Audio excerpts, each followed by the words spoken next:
And we continue our build-up to the inauguration ceremony of the new Parliament building, which would be done in a while from now by the Prime Minister in the presence of dignitaries and, of course, the entire nation watching the momentous occasion. Abhijit, you see, Prime Minister is making a big outreach in terms of bridging the North-South divide, and it's being opposed, ironically, by same set of people who accuse North of sort of colonizing the South. But why is that surprising? See, the political agenda is to keep a sort of separate nationality, create this sort of sense of a separate nationality in order to buck all India trends. Now, you go back and look at the Chora emperors. When they go and conquer Bengal, Rajendra Chora brings back water from the Ganga and names his new capital Gangaikonda Chorapuram.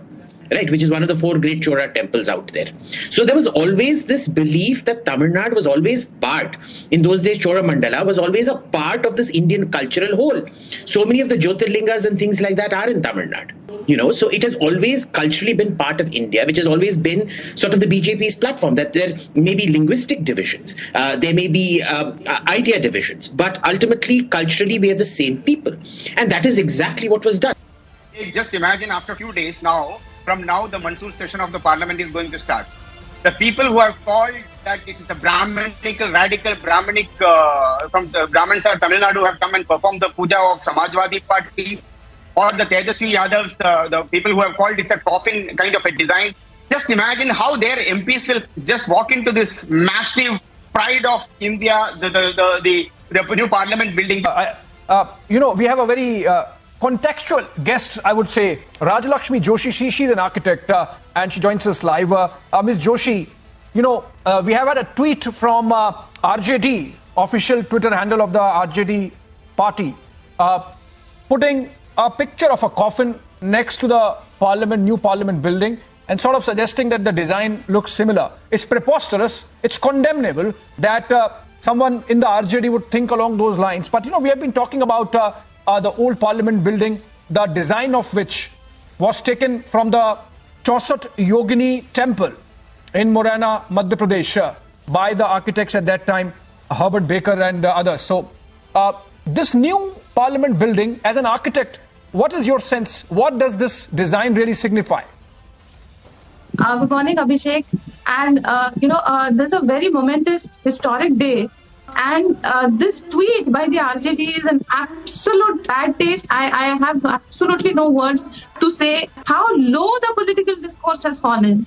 And, I just can't imagine how they could have actually compared this design with that of a coffin. I mean, I don't think anybody else could have imagined that. It's what they have in their mind. And it's probably that it's just a sign of things to come that probably they don't visualize themselves getting into the new parliament. I could only look at it that way.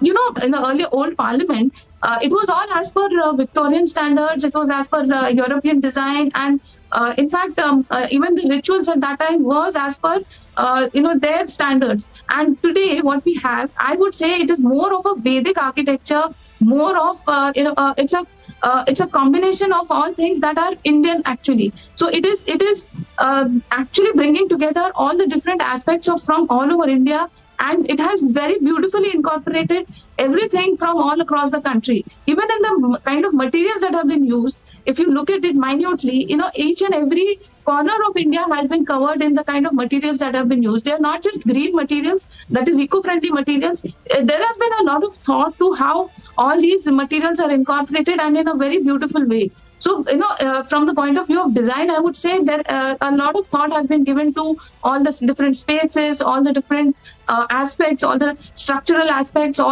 even the security aspects and all the services, like if you look at how all the seats and the kind of facilities they have, everything has been very well thought of and very well planned.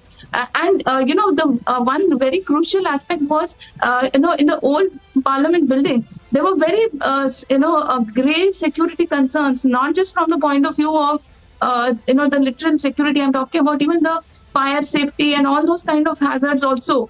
Because, and even the earthquake resistance also. At that time, it was not, Delhi was not in that kind of a grave, it was in the zone 2, I assume, and now it is in zone 4. So, right, a lot of all these aspects have been taken care of, and even the security, like when there was this parliament attack, at that time, those reports which were not really disclosed to everybody, they actually brought out a lot of problems which the security personnel had to face because of the way in which it was designed. And obviously at that time, there was not much thought given to all these aspects. Terrorism was not such a big factor at that time. But today, all those aspects have been taken care of. We cannot actually get into those details, but all of them have been taken care of. And today, if you actually look into it, all those, the comfort, the security, and even the thought being given to the, like I spoke about, the environment-friendly materials. Now, just look at it, the minuteness with which all of this has been thought.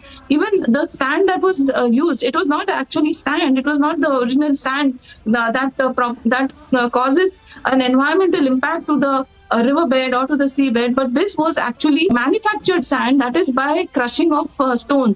So you can imagine the detail to which this has been thought of, and how everything has been very well planned and everything has been taken care of. And I think it is a matter of great pride. All right, Rajalakshmi, hold on to your thoughts. We are getting pictures of Prime Minister's carpet arriving, passing through the Vijay Chowk and then entering inside the Parliament just in moments.